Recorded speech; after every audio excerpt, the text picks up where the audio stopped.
pentol, kuin pentol, kuin pentol, Kuin pentol, kuin pentol, kuin pentol, kuin pentol, kuin pentol, kuin. Halo teman-teman, bagaimana kabarnya hari ini? Baik kan? Kembali lagi di channel Bocil Kepo. Hari ini kita akan membahas tentang layang-layang.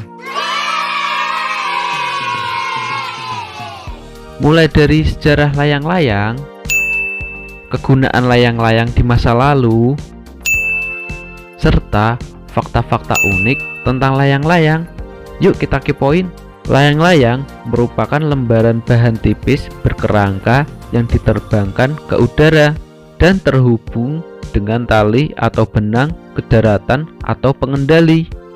Layang-layang memanfaatkan kekuatan hembusan angin sebagai alat pengangkatnya dan dikenal luas di seluruh dunia sebagai alat permainan. Nah, untuk sejarah layang-layang sendiri, dikutip dari Ensiklopedia Britannica, layang-layang pertama kali dipopulerkan di Cina sekitar 3000 tahun yang lalu, di mana bahan-bahan yang ideal untuk membuat layang-layang sudah tersedia, seperti kain sutra untuk bahan layar dan bambu untuk kerangka kerja yang kuat dan ringan. Layang-layang Cina yang paling awal diketahui berbentuk datar dan persegi panjang. Setelah kemunculannya itu, layang-layang tersebut bermigrasi ke berbagai negara di dunia, misalnya Korea, Jepang, Myanmar, India, Arab, dan Afrika Utara. Kemudian lebih jauh ke semenanjung Malaysia, Indonesia, dan pulau-pulau Oseania di timur Pulau Paskah. Kemudian menurut hasil penelitian arkeolog nasional pada tahun 1981, 1986, dan 1991, layang-layang di Indonesia pertama kali ditemukan di Pulau Muna, Sulawesi Tenggara. Wah, teman-teman dari Sulawesi Tenggara pasti bangga ya. Dan layang-layang pertama kali dari Indonesia tersebut menggunakan bahan dari daun kolope. Daun ini sejenis daun ubi hutan, dan layang-layang ini disebut kagati kolope. Itulah sedikit sejarah bagaimana layang-layang bisa dikenal di seluruh dunia. Nah, selanjutnya kita akan membahas fungsi layang-layang di masa lalu. Tidak hanya permainan loh, tapi di masa lalu layang-layang punya fungsi lain.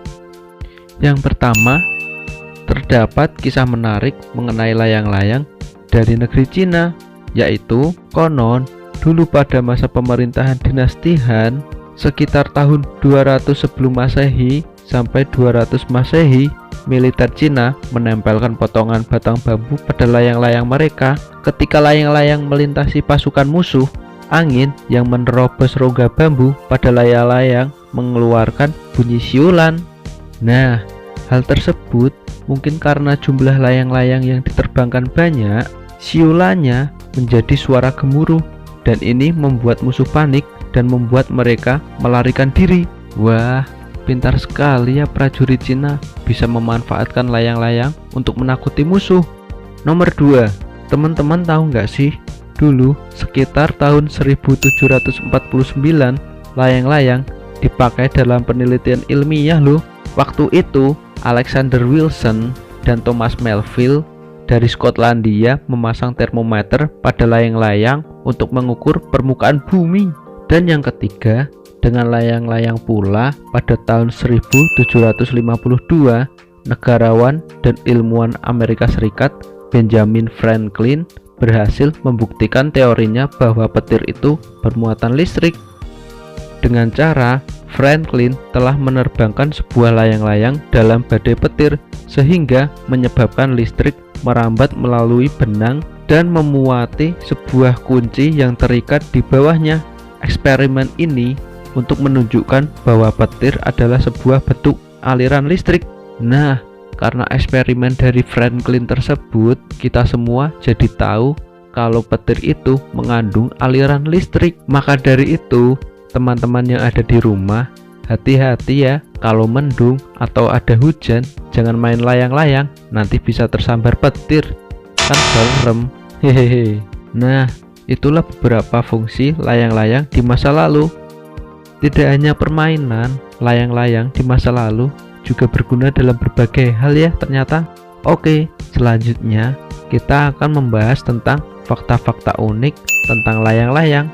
Teman-teman tahu nggak sih, ternyata banyak loh bentuk-bentuk layang-layang yang unik. Yuk kita lihat. Yang pertama ada layang-layang naga. Wah, keren ya, udah kayak di film-film, bisa lihat naga terbang. Hehehe. Hei man, burung apa tuh man? Nggak tahu, Man. Burung puyuh weh. Nggak tahu, Man.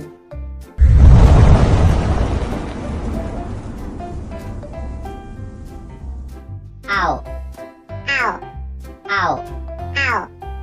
Yang kedua ada layang-layang ikan. Wah, nggak cuma di air, di langit juga ada ikan. Burung-burung pun jadi bingung deh. Loh, ini ikan kok terbang sih? Harusnya kan di air. Iya bener, ikan kok terbang. Aneh banget. Loh, Loh kok kita yang tenggelam sih? Ini di langit apa di air? Loh kok iya? Aku bisanya terbang, aku nggak bisa berenang. Tolong, tolong, lontong, lontong. Tolong. Lontong. Yang ketiga, wah ini sedikit serem.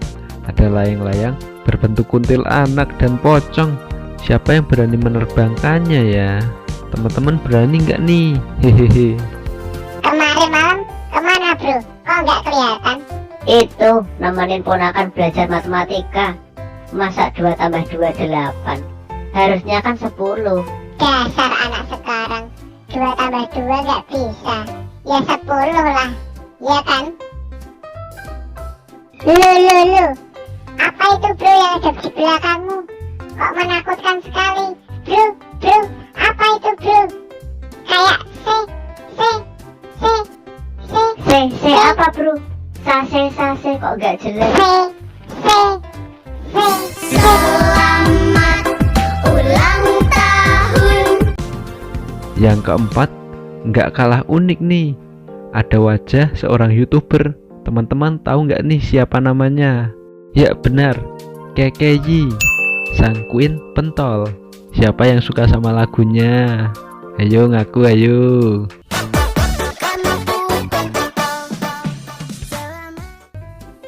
Bro, itu siapa bro? Kok wajahnya melayang-layang di langit? Masa kamu nggak tahu? Itu kan YouTuber terkenal. YouTuber yang unyu-unyu. KKY namanya. Oh alah, wah keren. Tunggu. Kok aku tiba-tiba pusing ya? Iya. Aku juga kok merasa pusing ya. Queen pentol. Queen pentol. Queen pentol. Queen pentol. Queen pentol.